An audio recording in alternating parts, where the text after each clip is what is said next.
আজকের আলোচনার বিষয় হচ্ছে পরিবার। আলোচনার বিষয় কি? সবাই বলতে হবে আলোচনার বিষয়। আমাদের পরিবার আছে না? পরিবার হচ্ছে শান্তির নীড়।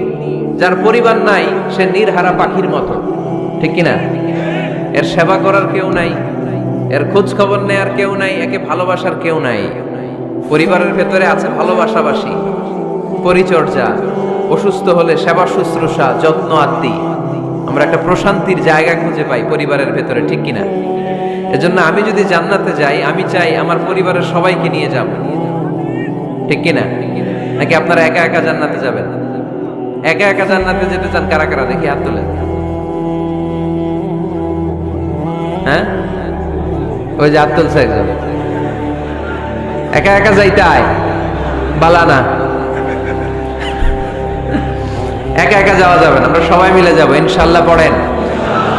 এজন্য রাব্বুল আলামিন বলেন, ইয়া আইয়ুহাল্লাযীনা আমানু কু আনফুসাকুম ওয়া আহলিকুম নারা ওয়াকুদুহান নাসু ওয়াল হিজারা আলাইহা মালাইকাতুন গিলাযুন শিদাদুন লা ইয়াসুনাল্লাহা মা আমারাহুম وَيَفْعَلُونَ مَا يُؤْمَرُونَ। সুবহানাল্লাহ পড়েন।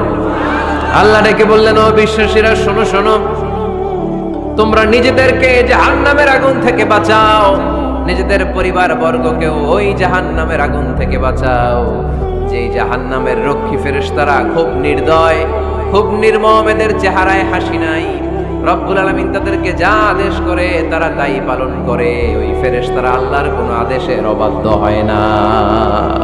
ওই জাহান্নামকে ভয় করো, আর জাহান্নাম থেকে নিজেও বাঁচো, নিজের পরিবারকেও বাঁচাও।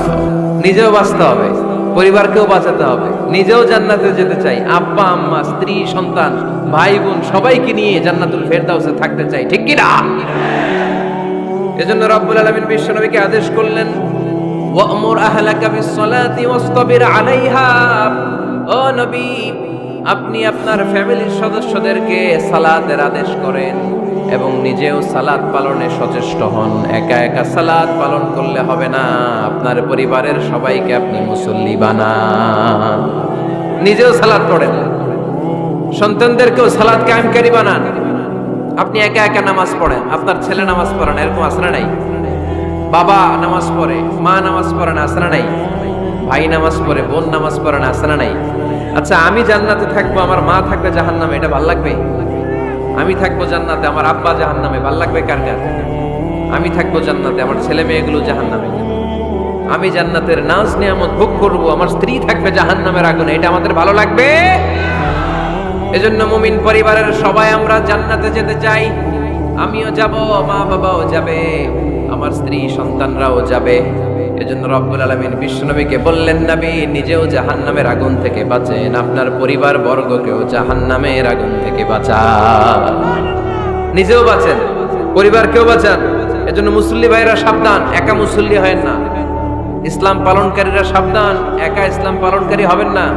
ফ্যামিলির সবাইরে মুসল্লি বানাইতে হবে, সবাই মিলে ইসলাম পালন করতে হবে, সবাই মিলে ঘরটার একটা জান্নাতের টুকরা বানাতে হবে, ঠিক কি না? মুমিন জীবনে পরিবারের গুরুত্ব অনেক বেশি। ফ্যামিলি হচ্ছে এই পৃথিবীর সর্বপ্রথম ইনস্টিটিউশন, প্রতিষ্ঠান। এক একটা পরিবার এক একটা কি প্রতিষ্ঠান, ইনস্টিটিউশন। গোটা বিশ্বে যদি ইসলাম পালন নিষিদ্ধ হয়, আমার পরিবারে আমার ইসলাম পালনের সুযোগ আছে না নাই? কথা কি বুঝতেছেন? বাংলাদেশে ইসলাম পালন নিষিদ্ধ করে দেয়া হলো, মসজিদে যাওয়া নিষিদ্ধ করে দেয়া হলো, তাফসির মাহফিল নিষিদ্ধ করে দেয়া হলো, জুমার খুতবা নিষিদ্ধ করা হলো, ইসলামের সব অনুশাসন পালনকে রাষ্ট্রীয়ভাবে নিষিদ্ধ করা হলো। কিন্তু আমার পরিবারের ভেতরে ইসলাম পালনের সুযোগ আছে না নাই?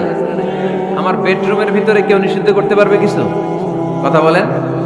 এজন্য গোটা বিশ্বেও যদি ইসলাম পালন নিষিদ্ধ হয়, আমার পরিবারে ইসলাম পালনের সুযোগ আছে না নাই?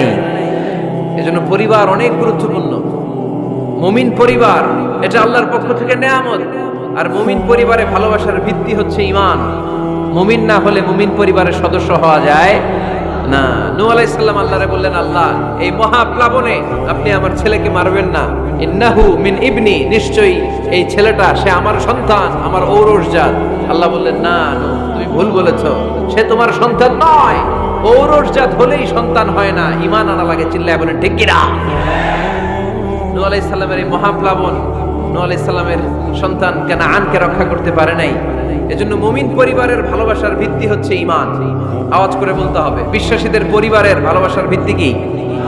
আরো জোরে বলেন, ভিত্তি কি? ঈমান। এজন্য আমাদের পরিবারগুলো আমাদের জন্য রহমত, আমাদের পরিবারগুলো আমাদের জন্য আল্লাহ তাআলার পক্ষ থেকে মার্সি, ব্লেসিংস এন্ড বাউন্টিজ। এই পরিবারের বন্ধন যেন কখনো নষ্ট না হয়, আমরা যেন পারিবারিক সম্প্রীতি ভালোবাসা কখনো নষ্ট না করি। এখন ওয়েস্টের ধাক্কায়, পাশ্চাত্যের কালচারের ধাক্কায় আমাদের পরিবারগুলো নষ্ট হতে শুরু করেছে, ঠিক কিনা? আপনি খেয়াল করে দেখবেন, পাশ্চাত্যে এখন পরিবারগুলোর খুব মারাত্মক অবস্থা, ভঙ্গুর পারিবারিক ব্যবস্থা। এদের পরিবার টেকে না, এরা তো বিয়েই করে না। এরা বিয়ের চেয়ে বেশি পছন্দ করে লিভ টুগেদার। আছে না নাই?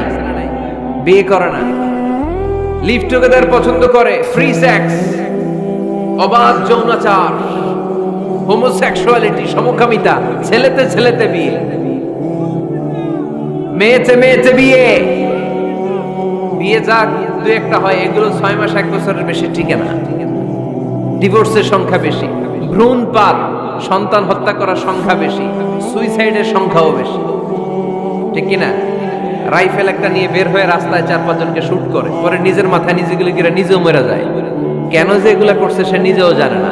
এরকম বিকৃত মস্তিষ্কের লোক পাশ্চাত্যে আছে না নাই? কারণ এদের পরিবার নাই, কারো বাবা আছে মা নাই, কারো মা আছে বাবা নাই।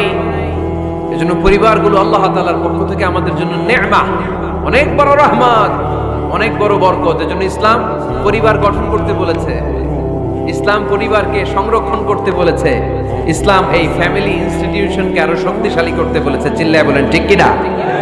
এই কোরআনে পরিবার নিয়ে অনেক কথা, ফ্যামিলি ম্যাটার্স নিয়ে কোরআনে একটা সূরা আল্লাহ নাযিল করেছেন, সূরাতুত তালাক, অ্যাড্রেসিং দ্য ফ্যামিলি অ্যাফেয়ার্স। শুধু ফ্যামিলি রিলেটেড কথাই সূরাতুত তালাকে। আবার একটা পরিবার আল্লাহ তাআলার কাছে এতটাই প্রিয় ছিল, ওই পরিবারের নামে আল্লাহ কোরআনে একটা সূরাই দিয়ে দিয়েছেন, সূরাতু আলে ইমরান। ইমরানের পরিবারের নামে সূরা। সুবহানাল্লাহ পড়বেন না? এজন্য আমাদের পরিবারগুলো অনেক গুরুত্বপূর্ণ, আমরা বুঝি না। আমরা পরিবারের সম্প্রীতি ভালোবাসাকে অটুট রাখার ব্যাপারে সচেতন থাকি না, কিন্তু ইসলাম এই পরিবার সংরক্ষণে অনেক গুরুত্ব দিয়েছে। আমাদের পরিবারগুলো সুখী হোক, সমৃদ্ধ হোক, শান্তিময় হোক, আমরা চাই কি চাই না? আওয়াজ করে বলেন না, চাই কি চাই না?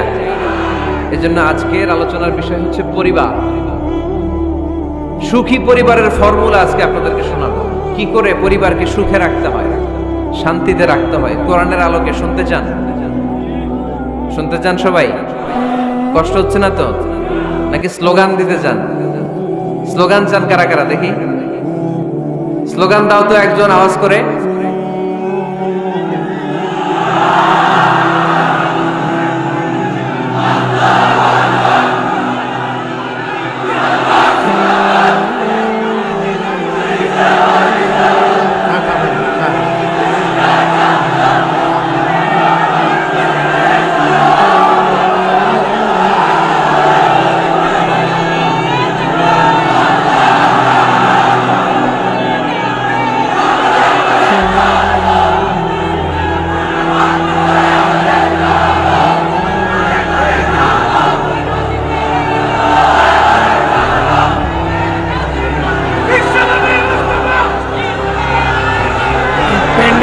লোক বাইরে বেশি আছে।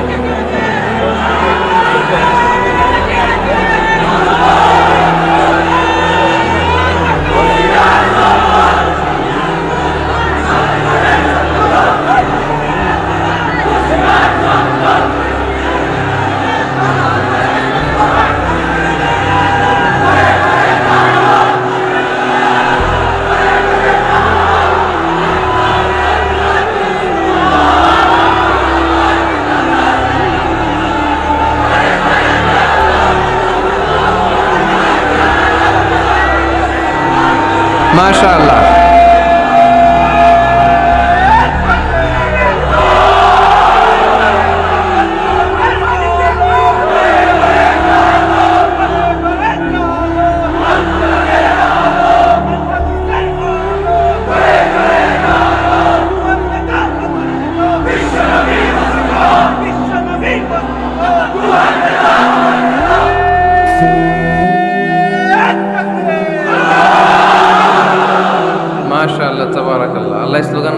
কবুল করো। স্লোগান হয়ে গেছে, খুশি? সবাই খুশি? জি হয়। ঠিক আছে, এবার আলোচনায় যাই। সুখী পরিবারের ফর্মুলা কোন পরিবার? আওয়াজ করে বলেন, আরো জোরে বলেন। সুখী পরিবারের ফর্মুলা কোরআন সুন্নাহর আলোকে আজকে আমরা এটা জেনে যাব, কি করলে আমাদের ফ্যামিলিগুলো সুখী হবে, সমৃদ্ধ হবে। কোরআন থেকে আমরা যদি প্রেসক্রিপশন নেই, তাহলে কোরআন বলে আমাদের ফ্যামিলিগুলোকে সুখী আর শান্তিময় করতে হলে আমাদের ফ্যামিলির ভেতরে একে অপরকে সালাম দেওয়ার প্রচলন বাড়াইতে হবে।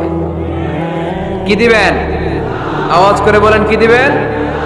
ফাইদা দাখালতুম বুয়ুতান ফাসাল্লিমু আলা আনফুসিকুম তাহিয়াতাম মিন ইনদিল্লাহি মুবারাকাতান তাইয়্যিবা। রব্বুল আলামিন বলেন, যখন তোমরা তোমাদের ঘরে ঢুকবা, ঢুকেই পরিবারবর্গকে একে অপরকে সালাম দাও। এটা আল্লাহর পক্ষ থেকে অভিবাদন পদ্ধতি, এটা বরকতময়, এটা পবিত্র। সুবহানাল্লাহ পড়েন।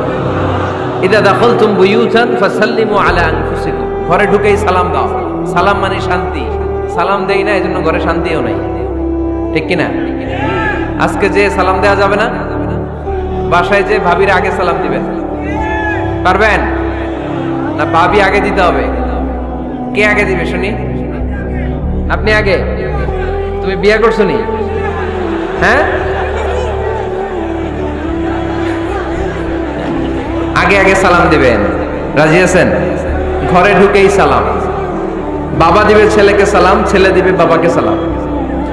স্বামী দিবে স্ত্রীকে সালাম, স্ত্রী দিবে স্বামীকে সালাম। ভাই দিবে বোনকে সালাম, বোন দিবে ভাইকে সালাম। সালাম মানে শান্তি। সালাম নাই, এজন্য ঘরেও শান্তি নাই। চিল্লায় বলেন ঠিক কি না? এজন্য আল্লাহ বললেন, তোমার ঘরে যখন তুমি ঢুকবা, ফাইদা দাখালতুম বুয়ুতান ফাসাল্লিমু আলা আনফুসিকুম, তোমরা নিজেদেরকে সালাম দাও। তাহিয়াতাম মিন ইনদিল্লাহ, এটা আল্লাহর পক্ষ থেকে অভিবাদন পদ্ধতি। মুবারাকাতান তাইয়্যিবা, এই সালামের মধ্যে আছে বরকত, এটা পবিত্র। এজন্য ঘরে যদি আমরা সালামের প্রচার প্রসার বাড়াই, আমাদের ঘরগুলোরে শান্তিময় করবে কে? এটা হচ্ছে নিজেদের ঘর। নিজেদের ঘরে ঢুকলাম, সালাম দিলাম। অন্যের ঘরে তো আর সালাম টালাম লাগবে না, না? অন্যের ঘরেও লাগবে। সে আদেশও কোরআনের ভেতরে আছে না নাই?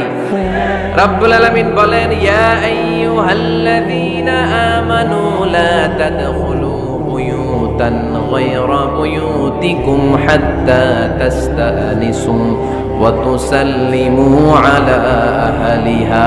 সুবহানাল্লাহ পড়েন। আল্লাহ ডেকে বললেন, ও ঈমানদার, ও বিশ্বাসীরা, অন্যের ঘরে যখন তোমরা প্রবেশ করবা, খবরদার প্রবেশ করার আগে অনুমতি নিয়ে নাও। অনুমতি নেওয়ার পাশাপাশি ঘরে ঢোকার আগে সালাম দিয়ে দাও। সুবহানাল্লাহ পড়ো। তাহলে নিজের ঘরে ঢুকি আর অন্যের ঘরে ঢুকি, ঢুকে কি দিব? আওয়াজ করে বলতে হবে, কি দিব? সালাম। আমি আপনাদেরকে সালাম দেই, উত্তর দেন, আসসালামু আলাইকুম ওয়া রাহমাতুল্লাহ। এবার আপনারা আমাকে সালাম দেন, আমি উত্তর দিব, ওয়ালাইকুম আসসালাম ওয়া রাহমাতুল্লাহ। পারা যাবে নাকি বলবেন আমি বউরে কেন তুমি? উনি না আমার আগে দিবেন। আমি জামাই, আমি স্বামী, আমি হাজবেন্ড। আচ্ছা, হাজবেন্ডের কি বলেন সিলেটি ভাষায়? স্বামীরে জামাই হইতাইনি। জামাই তো জামাই আগে দিবে না বউ আগে দিবে? হ্যাঁ বলেন, আমি আগে দিব। কে আগে দিবে? আমি। আগে আগে সালাম দেন। আল্লাহর হাবিব সাল্লাল্লাহু আলাইহি ওয়াসাল্লাম বললেন, সহিহ মুসলিমের বর্ণনা, সহিহ মুসলিমের বর্ণনা, আওয়ালা আদুল্লুকুম আলা শাইইন ইযা ফাআলতুমুহু তাহাব্বাতুম। আল্লাহর হাবিব বললেন, আমি কি তোমাদেরকে এমন একটা ফর্মুলা শিখাইয়া দিব না, এই ফর্মুলা যখন তোমরা অ্যাপ্লাই করবে, তোমাদের মধ্যে পারস্পরিক ভালোবাসা বাড়িয়ে দিবে কে? সাহাবীরা বললেন, ইয়া রাসূলুল্লাহ, অবশ্যই আপনি আমাদেরকে শিখাইয়া দেন।